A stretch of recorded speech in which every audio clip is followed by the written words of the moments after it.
I'm coming home from work and it's been a stressful day, and what do I want to do? Right? I want to eat food. Or I want to eat, or I want to go get in a pool, or I want to go have a drink, or I want to go check out and smoke something, or binge watch a TV show that's going to distract me from my Netflix. day. Oh my gosh, we haven't even mentioned internet really, other than pornography. And I'm like, so many of us, the first thing we do is we grab that phone, man, and we're back on social media or checking out Pinterest or whatever the thing is. And I'm like, golly, where do I go when it hurts? I'm Angela. And I'm Chad, and we discuss issues that couples face in everyday life. Then we set you up to have a conversation with your partner that's designed to bring you closer together. This is the Connecting Couples podcast with the real Emhoffs. Real conversations for a real connection. We are excited to dive into this. This is something we've been thinking about for about a year. We've had lots of people ask about this topic and wanted us to kind of discuss it and think about it. Angela and I really work closely with people who struggle with addiction and struggle with dependency or ways that they cope with life. And so many people have said, do you guys have anything specifically on the topic of addiction or dependency to drugs, alcohol, sex, food, all the stuff? And so we're excited to dive into that and kind of think about it as we get started here. This is going to be a whole series, lots of episodes coming. We don't know how many because it's evolving as we continue to talk about it. We know, we got to talk about that too, and we got to talk about that too. And so we want to just say, even from the beginning, we hesitated on the title because addiction means so many things. Somebody immediately could jump to drugs and alcohol. Somebody immediately will go to their experience. My father was an alcoholic. My husband is addicted to pornography. Whatever those things are, that we were even thinking, what if we called it like unhealthy coping strategies or whatever? So in this first episode of our series that we've decided to call Addiction, we're just going to break down some of the definitions so that the listener, you out there, the watcher, are going to be able to align with where we're coming from and what specifically we're talking about. Trying to give people words to articulate and align people on the same page, I think, is a huge part of us being able to connect. Still connecting couples, but one thing that gets in the way of that connection is a competing attachment. We have learned in our line of work, me in a 12-step program, Chad doing residential treatment facility and working with addicts, both of us recognize how hard it is to connect a couple when there is an addiction present. So here we go. Let's dive in. Well, even as you were talking about it, Angela, I'm like, man, it's crazy the amount of words that we could use to define what addiction is. I mean, I was sitting here thinking unhealthy coping strategies that somebody's used to try to get through life and their struggles or habits or hurts or hangups or whatever. I mean, it's like you just keep going and going. And like when we say addiction, we're saying something that I think everybody kind of knows, like kind of what that means. But then I think really nobody really knows what that means either. Like there's two sides to that. Yeah, and I want to put a quick disclaimer out. Maybe you're a couple listening and you're like, oh, addiction. Well, since we don't have drugs and alcohol or, any of the big hitters in our relationship, maybe this isn't going to be for us. And I would just say, hang out with us for a little while as we discuss really what the root of addiction is, which is finding comfort in other things, and how hard it is to go to our partner with our pain and some of the things we use instead. So you might not consider yourself an addict of anything, and yet there might be some things that you can come away with from this where you recognize something's getting in the way of me being able to connect with my partner in areas of pain and insecurity. Yeah. Well, and so I'll try to put a definition on it just quickly, but I think it's anything that we've turned to, whether that's a substance or a behavior that we've used to kind of cope with the world, to provide comfort or relief from the distress of everyday life. And that could be a behavior or a substance or anything you want to plug into that. Yeah. And the hardest part, I think, is being able to identify that I've used it for that comfort when I don't even acknowledge that comfort is what I needed and I was subconsciously giving myself something I needed and I didn't know I did. Does that make sense? For sure. I mean, that it completely makes sense because most of us go through our life, go through the world, and we go, I'm doing fine. We're not paying very much attention. And then we like kind of experience something hard or distress or even a celebration, something out of the norm. Yeah. And then we're like, oh, I need something to deal with that. And then we just do whatever we kind of instinctually or we've trained ourselves to do. And this isn't like, oh, I'm a heroin addict. And so I don't know. It's not what we're talking about. But like, if you are a heroin addict, this is for you also. Yeah, you might be, but that's not, generally people don't say, you know what I'm going to do? I'm going to become some sort of addict. I'm going to use meth every day. Yeah. That's not how any of this starts. No. And I think it's good to keep that in mind as we kind of go forward. It's not that somebody just says, oh, well, I have a hard day, so I'm going to drink or whatever. A lot of times people do drink after they've had a hard day, but they don't connect the two. Yeah. They don't connect it to like, oh, I have a need inside me that's not being met. So if we go back to even the most basic definition for our addiction series, it's going to be addiction. And I want to reiterate what you said. You said it was a pattern of behavior, so something you're doing, or a substance, something you're turning to, could be drugs, could be alcohol, that at some point provided comfort and relief, maybe a moderate amount, and that was okay. And then it got to a point where it was no longer beneficial for the individual or for the couple. We see this a lot in the pursue withdraw cycle. We've talked about this before, that those strategies, when we did that whole last series, the last one we did on pursuers and withdrawers, and we talked about the very good things that come from a withdrawer, the very good things that come from a pursuer that have rewarded those strategies in certain areas are also the very strategies that hurt our relationship when we need to connect. And so same thing applies here. You might have come up with something that relieves a little bit of comfort. Like I think about, and Chad and I throughout this entire series are going to bring our own experiences to the table as well. But I think about something as simple as Advil or sleep aid that I've needed or that I had needed for quite some time. I got to where I was struggling sleeping, where I have restless leg syndrome and I have some other things that I just thought, oh, I'll just take sleep aid. Oh, I'll take a little bit of Advil. And that went from a little bit to now I'm taking it every night and now I can't even sleep if I don't have it. It got to the point where I started to go, this isn't healthy for me and I need to make an adjustment here. It didn't start out with, I'm going to take this every day indefinitely. It started with, I need to get through tonight, and hey, who's gonna judge me for a couple of Advil or a little bit of sleep aid? I bet a whole bunch of our listeners take sleep aid and Advil, and I'm not judging you or anything. What I'm saying is that sometimes we can do something that provides the relief or the comfort we need, and then it can easily slide into, how did this get out of hand? Or how am I now dependent on this? Or how is this now hurting me from possibly being healthier or having a healthier connection? Right. And I mean, I think that's, when we're talking about levels of things. So like you're talking about Advil and sleep aid, and that's probably a pretty low level, the most thought. basic, yeah. But or a pattern, whatever. Not you even going to really call it an addiction. But I mean, as you kind of move up the chain of that, you start thinking about like, well, where do I find relief? Where do I find comfort? And if you're someone who struggles with an addiction or a dependence on something, it's like, it's not hard to think about, well, if it's a hard day, what do I do? And it's not hard to think about, well, people have told me that's a problem, this thing that I do. And so I'm like, there are clear indicators most of the time for people that struggle with, I want to say big addiction that are obvious, right? But most people I know that struggle or hide their addictions, and maybe you're a functioning alcoholic, they've found ways to kind of get through the world, get through life. Yeah. And it's not that they think, man, I don't want to do this. I mean, they probably know that, hey, I don't like the outcomes of some of the things. But most of the time it's that, man, I just do this and it's what I like and it seems to work. But at some point, these things that we turn to cause pain. Yeah.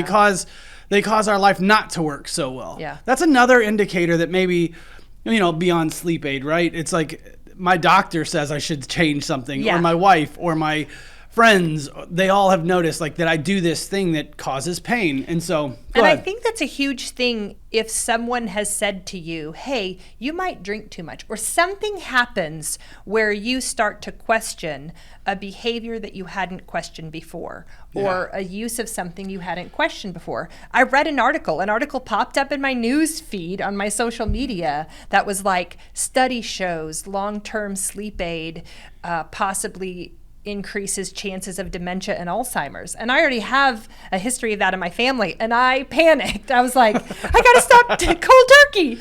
And then I was like, oh, wait a minute. I take it for a reason. Yeah. Because I can't sleep. And what is it going to take for me? And maybe it's like withdrawals. That first week of not having sleep aid was a really hard time. Yeah. Well, until I exhausted myself and just passed out. I think that's what I'm like, I'm trying to help us connect to a little bit, is this idea that like nobody starts out thinking, I know what I'll do. I'll use meth for 20 years or whatever. It's like, oh, I need to work a little more. I need to stay up a little longer. I need to, or you know what? It's been a hard week and I'm going to come home and I'm going to just check out. I just need to take it easy for a little bit. Nobody starts going to the most excessive place with whatever the relief or the comfort is. Right. We always start with just a little bit. And that just little bit grows. It reminds me of my friend. He's like, just a taste, right? It's like just a little bit. How about a little taste? You know, it's like, but we all start there. When our daughter was giving up her pacifier, and she was like, "I just want a couple of sucks on it to make myself feel better." I'm like, "Oh my goodness, my little struggle is real." My little addict giving up something that she found comfort in. For sure. And so in my head, I'm just going, nobody is asking anybody as we're doing this series. We're not saying like just quit or give it up or white knuckle it, or because we know that would be crazy for somebody to do if they don't have another way to handle pain, to handle their struggle, to handle life. The addiction process is something that gets ingrained. It kind of gets hardwired into our brains. And this is the place that we kind of say, I like this drug or this thing, maybe more than even my spouse or other people, because it always worked. Now, it may not be working currently for you, but the fact that it always worked, man, it's so easy to go to a drug or a drink or food or pornography or something that I can just know is there and know that it will provide even just a moment of relief, especially for people that are deep in addiction. It's not like they experience hours and hours of comfort from this thing anymore. Most people that are in addiction are just trying to maintain some level of normalcy in their life. And so we are not sitting here saying, stop everything right now. No. We're saying, man, let's understand this thing together. The things that you do, the struggles you're in, they make sense. And we're not trying to give anyone a hard time about what they do for comfort. Yeah. It saddens me because they're caught in their own trap. This thing that kind of worked at one point has now taken over their life, and you don't have a way to get out. And every attempt to get out generally leads back to the same place, which is maddening, not just for a spouse, but for the person struggling with the addiction. How could you not think that there's something messy or broken? Some of the episodes that are coming, we're going to lay out some more definitions like dependency and codependency, addiction and sobriety, what it looks like to have a coping mechanism that our culture accepts versus a coping strategy that is frowned upon or produces shame. And we're going to get to those. But where we kind of want to start just with this very first episode, once we talk about an addiction and why we actually even go to the substance or the behavior, which is for comfort or relief, we've got to talk about comfort. We've got to be able to say, what do I, even if I'm going to call myself a healthy person, what do I go to for comfort, and when do I need that comfort? So that's what we really want to talk about a little bit in this first episode. The very basic thing that a baby does, I mean, it is the very first thing that a baby does, is it cries, it calls out for a response to comfort it in what was just a traumatic experience, a birth, for everyone, or right? whatever. Yeah. And so from basically our very first breath as a little human, we say, I need comfort, Help. need a response. Yeah. And then somewhere, right? And it's hard, everybody has a different spot or repeated pattern of experiences in a family of origin or in the system you grew up in that then tells you what is acceptable to ask for comfort and what possibly is not going to get responded to. And so just like we learn these withdraw and pursue patterns, we also learn, and part of them, they're really similar. They're tied. Yeah. Part of them is that we've learned how to identify our pain or dismiss it altogether, how to know when we need comfort, if we're even allowed to ask for comfort. And so we want to take just a few more minutes in this first episode to really get you to start thinking about when do I need comfort? Is that even a phrase that we consider? I mean, I don't think so. I mean, I don't know. I'm saying we do, but I'm like, I don't think most people think about like, oh, I need comfort. Right? The funny part, though, is I think we're a culture that wants to be comfortable all the time. Yeah, I mean, we do all kinds of things to keep ourselves safe and keep ourselves out of pain. So we live comfortable lives. So we are building comfort into our lives. We do it all the time. I mean, even like I'm coming home from work and it's been a stressful day, and what do I want to do? Right? Or I want to eat food. Or I want to eat, or I want to go get in a pool, or I want to go have a drink, or I want to go check out and smoke something, or binge watch a TV show that's going to distract me from my Netflix. day. Oh my gosh, we haven't even mentioned internet really, other than pornography. And I'm like, so many of us, the first thing we do is we grab that phone, man, and we're back on social media or checking out Pinterest or whatever the thing is. And I'm like, golly, where do I go when it hurts? Yeah, that's the question I think that is a little bit easier to ask than where do I go for comfort.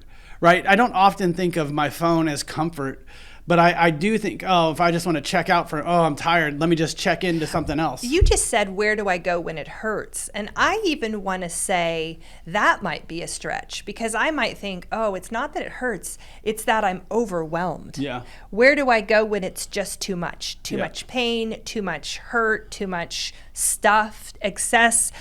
For me, a lot of that numbing and if I'm thinking about wanting to go to a TV show or wanting to scroll through my social media or wanting to go to my fridge and get some fix that's going to make me feel good, it's usually because I feel overwhelmed or I feel anxious. Yeah. And there's just this tiny little bit of a distraction that takes me away from that. Yeah.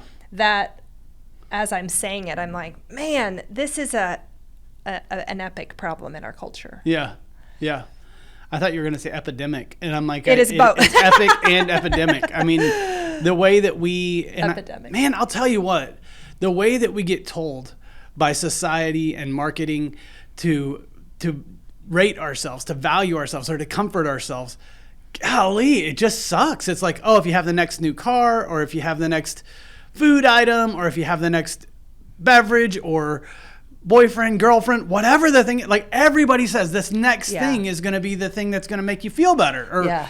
And it's a really consumptive kind of attitude towards comfort. It's like the next thing will make me feel a little better. And I'm like, the next thing probably isn't going to make you feel better. Yeah, I was even going to say this is going to throw a wrench in all of it, because we have so many episodes we could do in this, but there's one that I think too, especially in the culture where we live right now, in our little community, in our faith community, we have a lot of people who actually then go to faith or spirituality or moralism. But I've seen that be unhealthy, where they're not really even connected to using their higher power or using God as the salvation or the comfort in our pain. It's that I'm going to outperform. And so that will be one of the episodes as well. All that to say, you can hear we have a lot to talk about. We're really excited about it. We want to just start with the concept of comfort.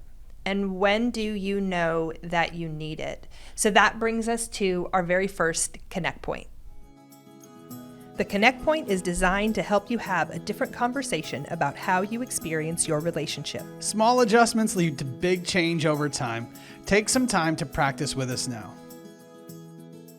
So right now, we want you to take that time and ask yourself, when I feel that overwhelmed, anxious feeling, when life has been a lot. Too much. What is the external source of comfort that I find myself going to? Now, you might, because you've been listening to our podcast, and we appreciate that you have, already know that it's beneficial to take that pain to your partner. And so we love that. If that's an answer, I'm learning to take it to my partner, great. What we really want you to do, though, is think outside of that relationship. Are there other tendencies that you might have? And your brain might quickly go, yeah, I know 5. Or, let me think, what are they?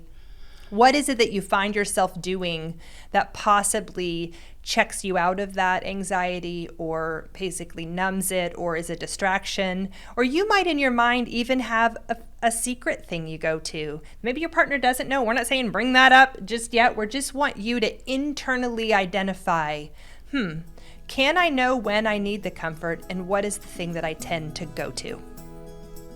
Thanks so much for listening to us. If you've enjoyed this podcast, one of the best things you can do for us is to share it with another couple that you think could benefit from it.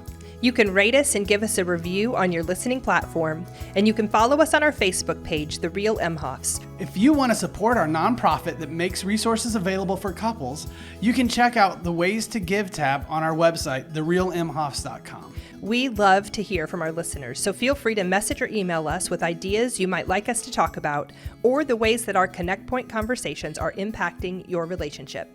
Thanks again.